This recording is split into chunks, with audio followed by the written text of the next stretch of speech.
Alors, bonjour à tous, nous revoilà et maintenant nous allons regarder la deuxième leçon concernant le livre de la Genèse, aussi la deuxième partie donc pour le livre de la Genèse. On va débuter en demandant au Seigneur de nous aider.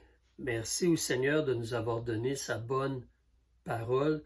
Merci au Seigneur pour l'Esprit qui nous aide à comprendre sa parole et ensuite l'appliquer dans notre vie. Alors, mais prions. Bon Père, merci. On veut te célébrer. Tu es vraiment un Père, un Dieu formidable. On te célèbre pour ton amour. On te louange que tu as la puissance et que tu es séparé, saint, parfait, lumière. S'il te plaît, aide-nous présentement. Aide-moi pour bien enseigner tes paroles. Aide-moi et aide-nous, aide les gens à écouter, à apprendre, à recevoir, à être aidés dans leur vie. Nous demandons ceci pour ta gloire et par le nom de Jésus-Christ. Amen. Amen. C'est bien, allons-y. Alors, donc maintenant nous allons parler des patriarches. Les patriarches. Par le mot patriarche, nous voulons parler des pères de la nation israélite. Alors, Abraham, Isaac et Jacob. Et nous allons toucher un peu aussi, évidemment, M. Joseph, quatrième personnage. Mais parlons d'Abraham un peu plus. En réalité, lorsque tu regardes à partir du chapitre 11, verset 26, jusqu'environ au chapitre 25, verset 10, tu as la vie d'Abraham. Alors, lorsqu'on regarde Abraham, parlons d'un autre mot aussi, utilisé dans la Bible, le mot alliance. Alliance. Le mot alliance, ça nous parle d'un accord, un pacte. Le mot alliance, ça vient d'un mot latin qui veut dire, ou qui est, excusez-moi, le mot latin c'est allegare. Ma prononciation n'est pas parfaite, je ne parle pas le latin, mais le dictionnaire nous dit que le mot alliance vient du mot allegare, qui veut dire attaché. Alors, c'est comme si Dieu a fait une promesse à Abraham. Il s'est attaché ou lié à sa promesse qu'il a faite à Abraham. Donc, regardons un peu ensemble ce que Dieu a promis à M. Abraham. Alors, Genèse chapitre 12, si tu veux prendre ta Bible, s'il vous plaît, j'aimerais bien que tu puisses placer tes yeux sur les versets qu'on va regarder. On va essayer de ne pas aller trop rapidement, c'est seulement un survol. Mais remarque pour toi-même ce que les écrits de Dieu nous donnent, nous disent, nous enseignent. Donc, Dieu a promis. Genèse chapitre 12, verset 1. Dieu a promis à Abraham un pays, le pays qui lui montrerait ou qui lui montrera. Si tu regardes ensuite au verset 7 du même chapitre 12, Dieu a dit à Abraham, je donnerai ce pays à ta postérité. Dieu lui a promis un pays. Chapitre 13, verset 1 aussi. Tu peux voir cela. Et ensuite aussi, chapitre 15, verset 18, où on peut voir que l'Éternel traita alliance avec Abraham en disant, je donnerai ce pays à ta postérité. Chapitre 17 et verset 8, la mention, elle est faite de nouveau, je donnerai à toi et à ta postérité après toi le pays où tu séjournes. Donc, il y a d'autres références, mais on peut voir clairement que Dieu a promis un pays à Abraham. Je reviens au chapitre 12 et au verset 2. Ensuite, Dieu promet à Abraham qu'il va devenir une grande nation. Une grande nation. Et que Dieu va le bénir. Et lui-même va être une bénédiction. Abraham va être une bénédiction. On voit aussi qu'au verset 3, Dieu a promis que toutes les familles de la terre seront bénies en toi. Plus tard, on va spécifier c'est en toi et ta postérité. Et selon le livre de Galates, tu peux noter cela et aller voir plus tard, Galates chapitre 3, verset 16, on nous dit clairement que c'est Jésus qui est la postérité. Je vais le lire ici, Galates chapitre 3, verset 16. les promesses ont été faites à Abraham et à sa postérité. Il n'est pas dit « et à tes postérités », comme s'il s'agissait de plusieurs, mais comme d'une seule, et à ta postérité, qui est Christ. Alors Christ est celui qui vient d'Abraham, il est fils d'Abraham. Tu peux voir cela en Matthieu chapitre 1, verset 1 aussi. Tu peux noter le verset et aller le voir plus tard. Mais dès le début du Nouveau Testament, on nous dit, Matthieu 1, verset 1, que c'est le livre généalogique de Jésus-Christ, fils de David. Oui, ça, nous savons cela, que Jésus est le fils de David. Mais tu vois, ensuite, il dit fils d'Abraham. Parce que Jésus, c'est la postérité d'Abraham qui bénit toutes les nations. C'est le sauveur de tout le monde. Alléluia. Donc, revenons en Genèse chapitre 12. Dieu a aussi promis à Abraham d'avoir une postérité physique, d'avoir un enfant. Tu te rappelles, tu vois cela au chapitre 15. Et entre autres au verset 4, 5 et 6, que Dieu a dit justement, il a mené Abraham dehors, il lui a dit, regarde vers le ciel et compte les étoiles si tu peux les compter. Et il lui dit, ainsi sera ta postérité. Et plus tard, évidemment, il va spécifier que de Sarah va sortir justement un enfant, Isaac. Il faut garder en tête que la promesse ici que d'avoir une postérité comme les étoiles qui sont dans le ciel, lorsqu'on compare cela avec le Nouveau Testament, on voit que cette promesse-là, c'est comme une double promesse ou un double accomplissement, on pourrait dire. Parce que oui, il y a la nation d'Israël, mais il y a aussi la postérité en Christ. C'est-à-dire que, comme Romains chapitre 4 plutôt, Romains chapitre 4,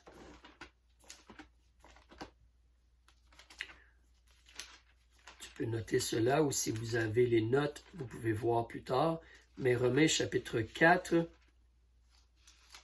et lorsque tu regardes, on nous dit clairement justement que c'est donc par la foi que nous sommes héritiers, afin que ce soit par grâce et que la promesse soit assurée à toute la postérité, non seulement à celle qui est de la loi, mais aussi à celle qui est de la foi d'Abraham.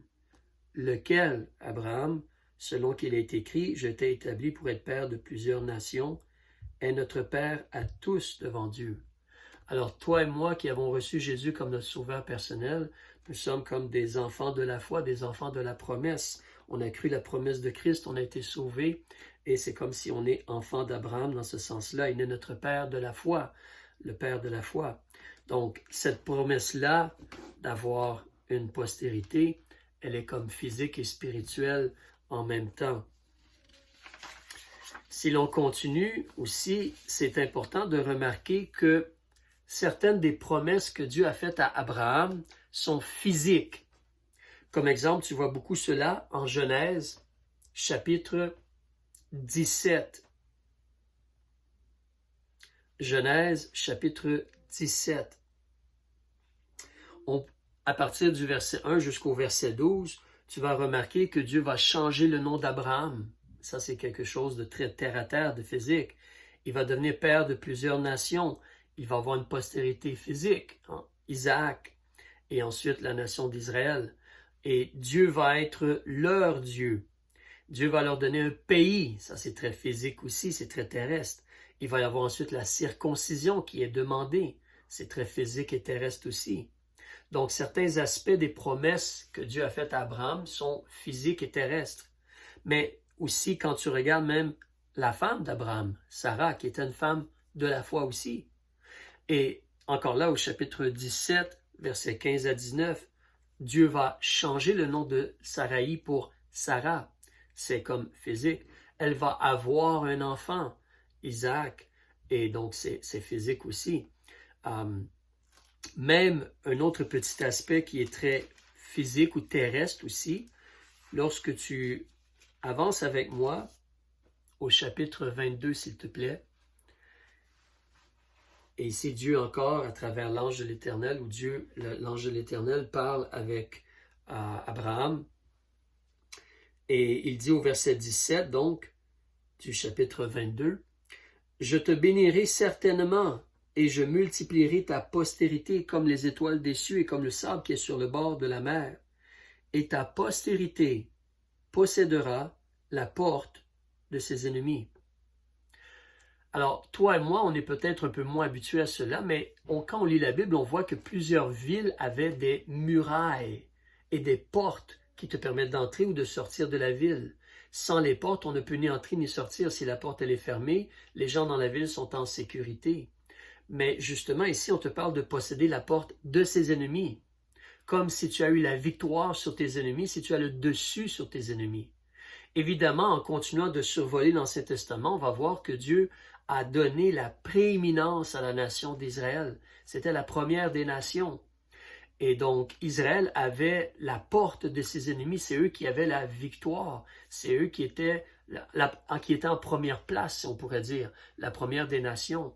Donc, ça, c'était quelque chose de physique aussi. Israël, lorsqu'il désobéissait à Dieu, perdait à la guerre. Mais sinon, ils auraient toujours été victorieux. Parce que le plus grand guerrier ou commandant, le Seigneur Dieu, leur donnait la victoire. Malheureusement, la désobéissance causait des problèmes. C'est un peu comme toi et moi aussi, parlait de Jésus, nous pouvons être victorieux dans notre vie. Aller d'étape à étape ou d'épreuve à épreuve, mais être victorieux par la grâce de Jésus-Christ. Il peut nous aider. D'ailleurs, justement, concernant cette promesse-ci d'avoir la porte de ses ennemis, il y a une mention intéressante. Garde ton doigt là, si tu veux, dans Genèse, mais saute avec moi en Matthieu chapitre 16, s'il te plaît. Matthieu chapitre 16. Il y a une déclaration ici que généralement on connaît assez bien. C'est au verset 18. Peut-être tu te rappelles un peu. Alors Matthieu 16, verset 18, c'est lorsque Jésus, il a dit à Pierre, « Tu es Pierre et sur cette pierre je bâtirai mon église. » Il dit ensuite, « Les portes de l'enfer ne prévaudront point contre elle. » Réalises-tu ici que Jésus nous dit que nous, les églises du Seigneur Jésus-Christ, les gens qui sont dans les églises du Seigneur Jésus-Christ, nous avons les clés de la porte de l'enfer. Nous avons le dessus en réalité sur l'enfer. Dans le sens qu'on a le message de l'évangile de la vie, le message de l'évangile de la résurrection de Jésus-Christ pour ma justice, pour notre justification. Jésus nous libère du jugement ou de la mort ou de l'enfer. Et donc, nous, les églises, les chrétiens, on a les clés pour aller et témoigner et des gens peuvent être sauvés et libérés du jugement, libérés du séjour des morts, de l'enfer. Alors, c'est quelque chose pour Israël qui était physique. Pour toi et moi, c'est beaucoup plus spirituel.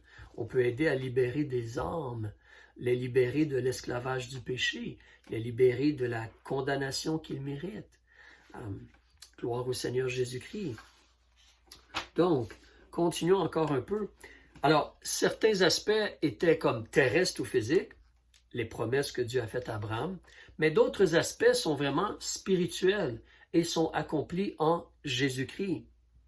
C'est-à-dire que, comme je mentionnais tantôt, lorsque tu lis Romains et le livre de Galates, tu peux voir justement que, alors, les références, si vous avez les notes, sinon c'est Romains chapitre 4, versets 13 à 16, et même en regardant un peu le chapitre 9, versets 7 et 8, et ensuite dans le livre de Galates, au chapitre 3, verset 16, et versets 28 et 29 du même chapitre 3. Tu vois que c'est Jésus la postérité. Donc en réalité, lorsque Dieu a dit à Abraham, à Isaac et à Jacob que toutes les nations de la terre seront bénies en toi et en ta postérité, comme il a dit à Abraham ici, nous regardons surtout Abraham, Genèse chapitre 22, verset 18, eh bien en réalité c'est Christ qui bénit toutes les nations de la terre. Alors ça, c'est un aspect spirituel. Aussi, lorsqu'on considère les promesses que Dieu a faites à Abraham, il faut réaliser que certaines des promesses que Dieu a faites à Abraham dépendent seulement de Dieu. C'est-à-dire, Dieu a promis, Dieu s'est engagé et Dieu doit agir pour s'occuper d'Abraham. Lorsque tu regardes comme exemple au chapitre 15, comme quelqu'un en a fait la mention, le chapitre 15, lorsque Dieu va, tu peux le lire peut-être plus tard ou peut-être tu l'as déjà lu, mais au chapitre 15, lorsque Dieu va demander à Abraham de prendre des animaux, de les couper en deux, en réalité, selon les traditions, certains gens nous disent, deux personnes passaient entre les parties d'animaux et il y avait comme une entente entre les deux. Et les gens étaient responsables de respecter leur entente. Mais en réalité, ici, lorsqu'Abraham a coupé les animaux en deux, seulement Dieu est passé à travers les animaux. Et chose certaine, c'est que les promesses, justement, certaines des promesses dépendent de Dieu seulement. Dieu a dit à Abraham, tu vas être une grande nation et tu vas avoir un grand nom. Ça dépend de Dieu.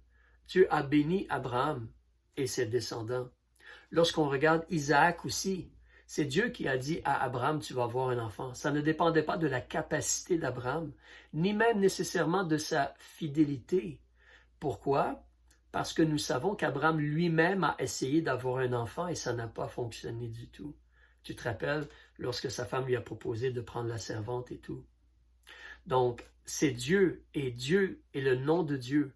Alors, oui, c'est vrai qu'Abraham, il a cru, il a agi avec foi, il a quitté son pays, là, et puis il a eu confiance que Dieu lui donnerait un enfant. Mais c'est vraiment le nom de Dieu. Cela dépendait de Dieu et Dieu lui a donné un enfant. Cependant, certaines parties des promesses que Dieu a faites à Abraham dépendent de l'obéissance. Parce que si tu regardes la réalité du pays, comme exemple, d'avoir le pays de Canaan, nous savons que lorsqu'on regarde la nation d'Israël, parce qu'ils ont été infidèles à Dieu, ils ont été déportés du pays de Canaan.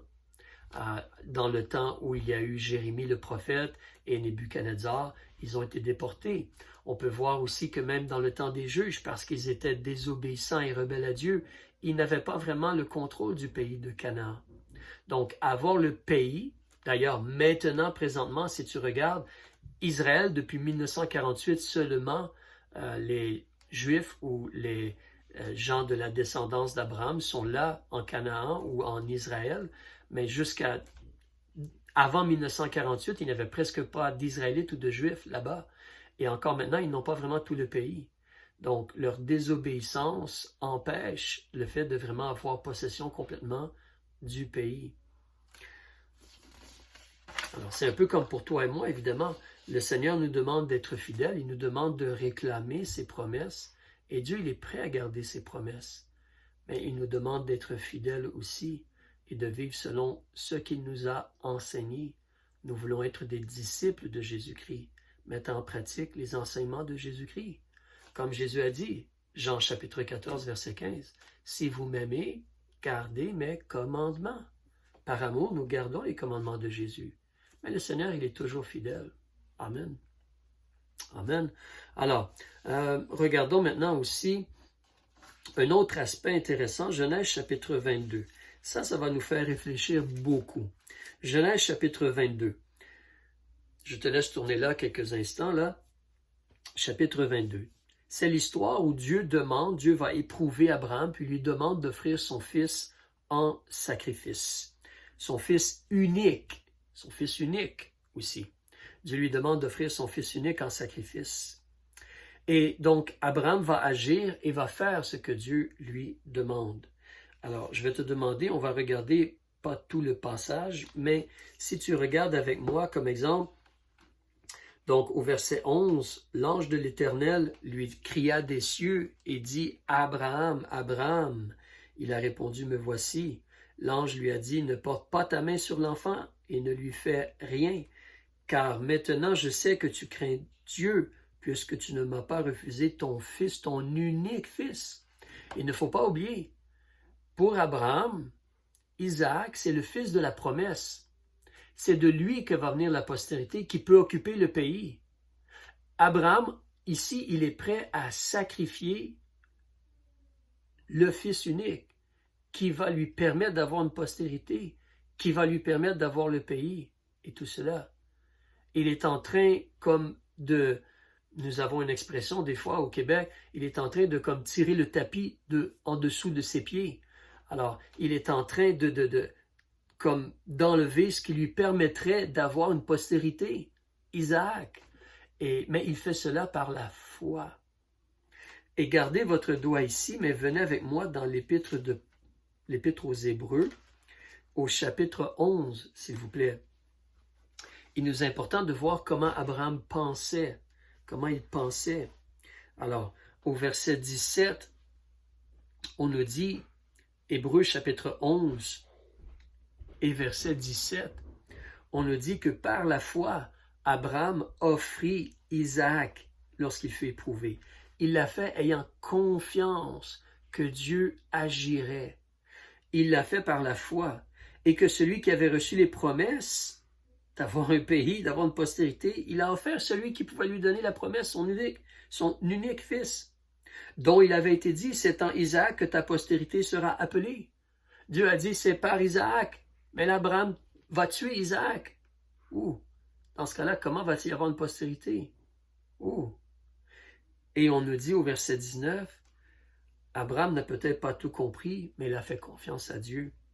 Il a fait confiance en Dieu. On nous dit au verset 19, ayant pensé en lui-même que Dieu pouvait même le ressusciter des morts, aussi le recouvra-t-il par une sorte de résurrection. Parce que dans la tête d'Abraham, il allait pour tuer son fils. Son fils était comme mort. Mais Dieu va faire quelque chose, puis Dieu va le ressusciter. Qu'est-ce que la résurrection exactement? Nous, on comprend beaucoup mieux parce qu'on a Jésus, puis toute la Bible. Mais pour Abraham, Dieu va comme le ramener à la vie. Dieu va comme le ressusciter ou faire quelque chose. Il va agir, mon Dieu. Il est puissant. Il m'a donné cet enfant-là, il va agir, il va le ramener à la vie, même s'il meurt ou quoi que ce soit. Petite chose intéressante, ici, dans cette histoire-là, il y a comme un peu un type ou une ressemblance à Jésus-Christ, dans le sens que Abraham, il est allé, puis il a fait 3 journées de marche, et par la suite, lorsqu'il offrait son fils n'a pas été offert finalement, donc il a retrouvé Isaac techniquement 3 jours après, quand il est allé, puis il pensait. De la même façon, le Père a offert le Fils, et 3 jours et 3 nuits après, Jésus est ressuscité. Il est ressuscité. Donc, il y a une certaine ressemblance ici. Mais, si je retourne au chapitre 22 présentement dans le livre de Genèse, donc Abraham était prêt à le faire, Dieu l'arrête à la place, tu te rappelles, Dieu lui montre un bélier, je crois, dans le buisson, et donc Abraham va l'offrir en sacrifice à la place, et Dieu ensuite lui parle, et comme lui promet, c'est comme l'alliance de Dieu avec Abraham, au verset 16 du chapitre 22. Et je jure par moi-même, il dit, excuse-moi, je jure par moi-même, dit l'Éternel, que puisque tu as fait cela, et que tu n'as point refusé ton fils, ton unique. Il était prêt à tout donner à Dieu, Abraham. Mais on ne peut jamais donner à Dieu plus que ce qu'il nous donne ou nous a donné. Amen. Alors, il dit au verset 17, « Je te bénirai certainement, et je multiplierai ta postérité, comme les étoiles des cieux, et comme le sable qui est sur le bord de la mer. Et ta postérité possédera la porte de ses ennemis. Et toutes les nations de la terre seront bénies en ta postérité, parce que tu as obéi à ma voix. » Dieu s'engage dans ces choses-là, donc, que tu vas être béni. Je vais multiplier ta postérité. Tu vas posséder la porte de tes ennemis. Vous allez avoir la prééminence. Et toutes les nations de la terre vont être bénies en toi et en ta postérité. Pas seulement la Isaac ou Israël ou les Israélites, mais Christ de la tribu de Juda, de la maison de David. Christ est le fils d'Abraham, la postérité qui est bénie. Maintenant, quand tu lis ceci, ce qui est intéressant à noter, c'est si tu gardes ton doigt ici, puis tu regardes avec moi dans Jacques chapitre 2. Parce que ce qu'on regarde ici, si vous me permettez, ça va nous aider à comprendre un peu ce que Jacques mentionne au chapitre 2, qui des fois fait réfléchir ou peut être un peu plus difficile à comprendre peut-être. Mais chapitre 2, dans le livre de Jacques, dans l'épître de Jacques, et cette histoire revient au verset 21. Verset 21. On nous dit, « Abraham, notre père, ne fut-il pas justifié par les œuvres lorsqu'il offrit Isaac, son fils, sur l'autel? » OK, Abraham a offert son fils et il a été justifié par les œuvres. La question ici qu'il faut se poser, c'est la justification d'Abraham ici, est-ce que c'était pour être sauvé ou c'était par la suite, en réalité, il a obtenu une bénédiction? Il nous faut garder en tête qu'en réalité, Abraham a été sauvé bien avant d'offrir son fils en sacrifice. Bien avant d'offrir son fils en sacrifice. Bien avant. Et donc, ici, ce qu'on voit, c'est que, je vais en reparler dans quelques instants, mais ici, ce qu'on voit, c'est que parce qu'Abraham a été prêt à obéir à Dieu et agir par la foi, il a obtenu comme une justification ou une bénédiction de la part de Dieu, d'avoir justement ces choses-là qui sont mentionnées au chapitre 22. Pas le salut, pas la vie éternelle, mais en réalité qu'il serait béni, qu'il posséderait la porte de ses ennemis, que toutes les nations de la terre seront bénies en ta postérité et tout cela. C'est ça qu'Abraham a obtenu ici au chapitre 22. Pas le salut. C'est parce qu'il a agi par la foi, sa vie, ses actions, il était juste et béni par Dieu. Alors quelqu'un qui est sauvé, il est sauvé par la foi. Mais Dieu nous demande de marcher selon ses vérités. Et en marchant selon ses vérités, certainement Dieu nous bénit et s'occupe de nous. Pour l'instant, je vais continuer si tu me permets. J'aimerais qu'on regarde aussi la réalité, donc, comme on a vu dans la leçon précédente, que depuis le début, depuis Adam et Ève, et ensuite Abel, et ensuite Noé, et maintenant Abraham, c'est le sacrifice sanglant. Alors, les hommes de la foi, ils font des sacrifices sanglants. Abraham en a fait aussi. Tu peux regarder au chapitre 12, verset 7. Tu peux noter cela et aller voir plus tard si tu veux.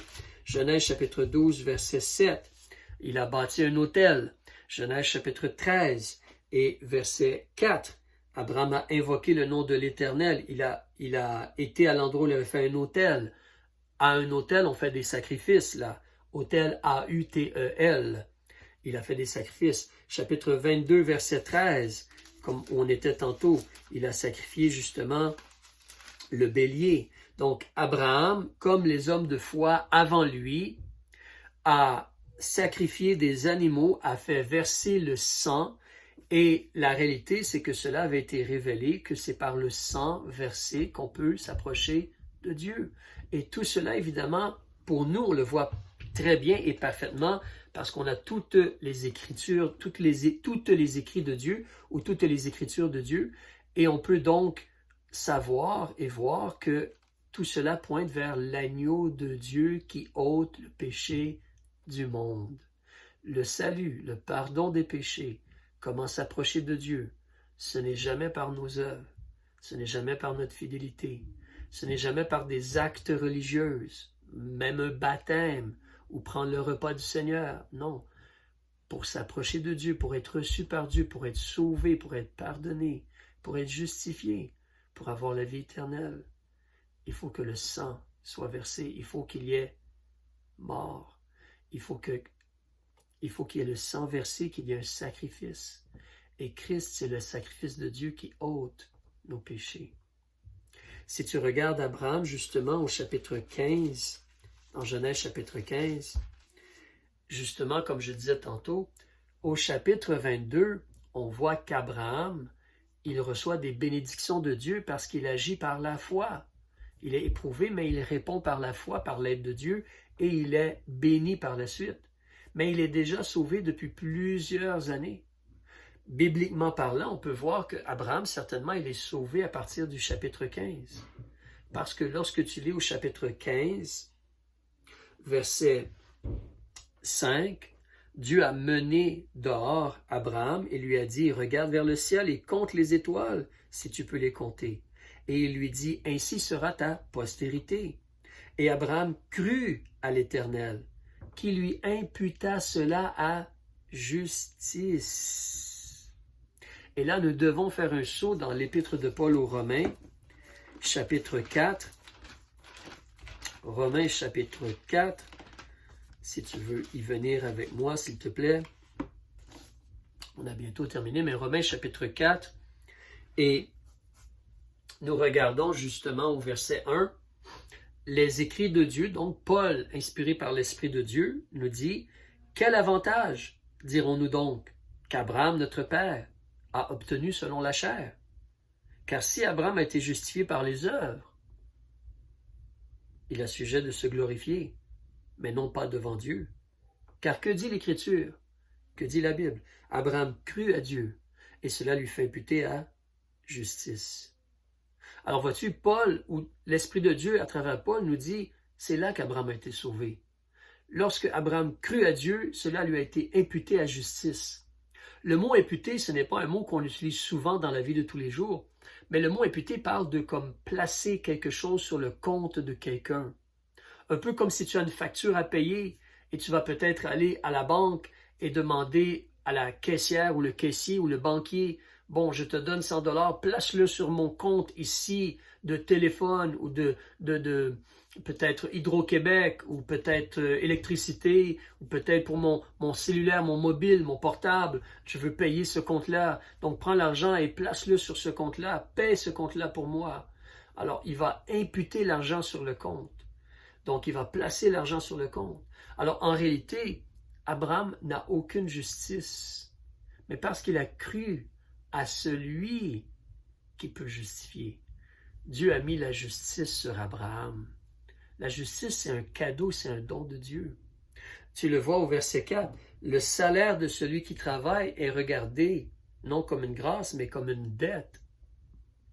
Lorsque tu travailles, on doit te donner ton salaire, c'est normal, mais ce n'est plus une faveur donc.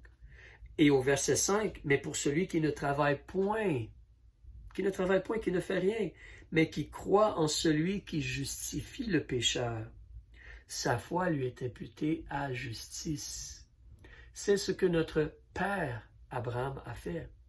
Il a cru la promesse de Dieu, il a cru la personne de Dieu, il a cru la justice de Dieu, et Dieu l'a justifié, Dieu l'a sauvé par la foi. Et ça, c'est le salut d'Abraham, et c'est le salut comme cela encore aujourd'hui. C'est vraiment par la foi, comme on voit ici en Romains chapitre 4. Cela nous touche présentement, toi et moi. C'est comme cela que tu as été ou que tu peux être sauvé. C'est comme cela que moi j'ai été sauvé. C'est comme cela que les gens autour de nous peuvent être justifiés. Ce n'est pas par les œuvres. C'est lorsqu'ils placent leur confiance en Jésus qui peut les justifier. Parce qu'il a pris leur punition sur lui et il a payé la rançon en versant son sang divin, sans tache. Et Christ rachète donc l'âme humaine par son sang versé. Il nous lave dans son sang, dans son précieux sang. Alléluia.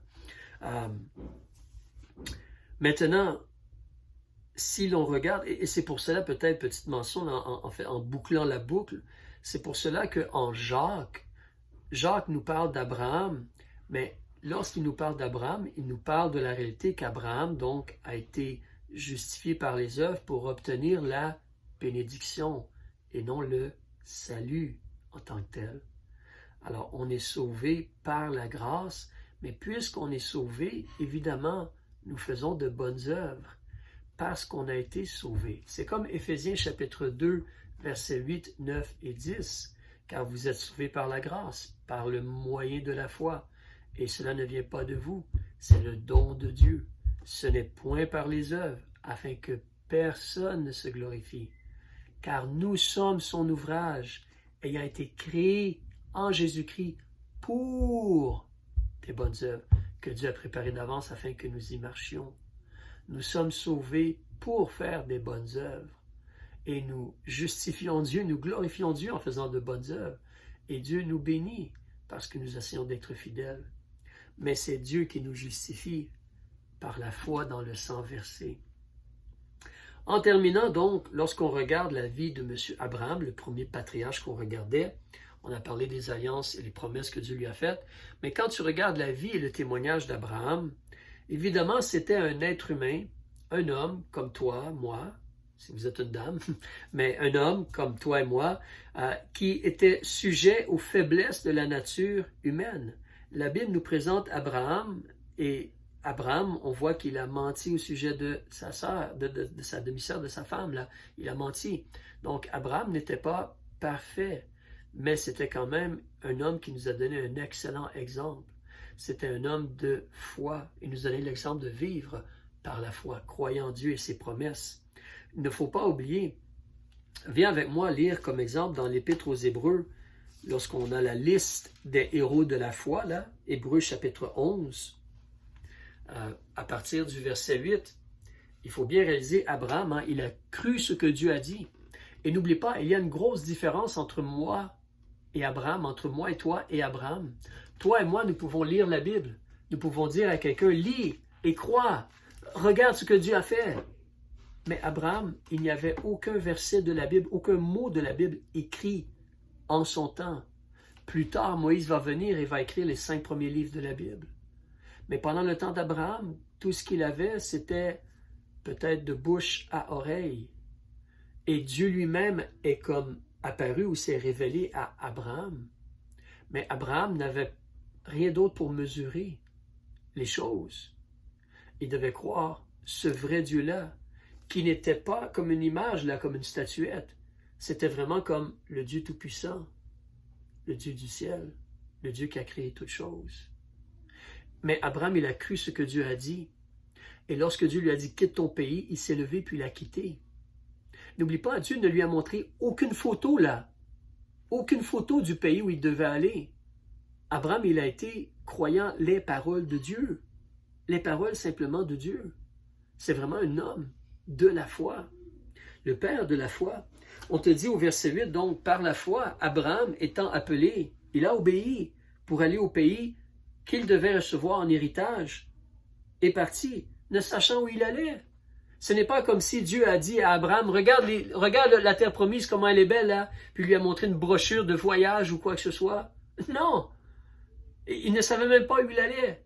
Mais il a quitté par la foi, faisant confiance à Dieu.